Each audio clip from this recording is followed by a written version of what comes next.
traditionally kids stuff has this image of being something where people go out and shout at the audience and just go, And I believe the opposite. I believe that kids are drawn into things that interest them. You go to live shows, kids want to go forwards to it.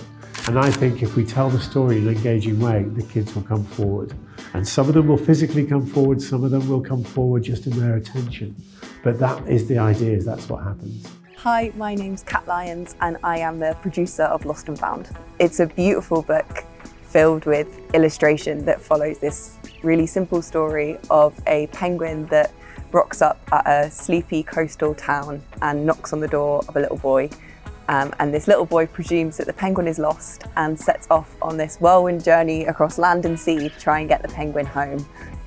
Hi there, my name is Will Brenton. I'm the writer and director of the adaptation of Oliver Jeffers' Lost and Found. One thing I always loved about the story is something that I felt was we all assume the penguin is lost and the boy finds the penguin. But I actually think the boy is also lost. And we've added this kind of extra layer quite subtly where you realise the boy is somebody who needed a friend. And the fact that these two characters come together and find each other is actually what the story's about. So I am Lydia Baksh and I'm playing the penguin.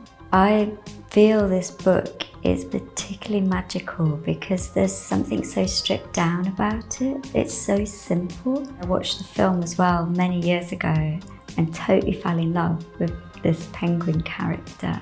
Again, it's only now I'm realising what he's really about and that he's not gone there to be found, he's gone to do the finding. Hello, my name is Richard Hay and I'm an actor and puppeteer, and in Lost and Found I play the boy.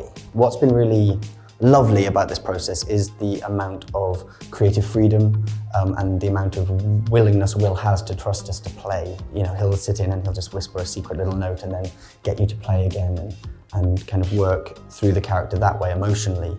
Obviously we're working from the books, so I've been working physically to kind of mirror some of the pictures that are in the book, so there'll be these snapshots of moments, so there's an inherent childlike quality. The show has a lot going on. We blend live music with puppetry, with these kind of choreographed routines, alongside some brilliant actors kind of taking us through what is a story that needs to be told and needs to be clear. And our director, Will, is very keen to kind of give our performers license to embrace it and accept that it's not going to be the same every day. That when you have a show that's this fast-paced, you're going to find new things in it every day and have fun with that. And if that means giving a cheeky smile to an audience member or maybe having a fun altercation with another cast member as you bump past each other on the stage, then that really builds the character of the show.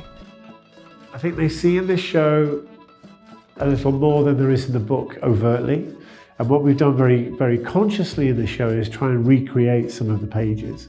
But it'll be fleeting and you'll just suddenly recognise an image. You go, oh, that's in the book, oh, that's in the book, that's in the book. And the idea is that for the kids in the audience, that's what they'll recognise. They'll go, oh, that's the book I know, that's the story I know.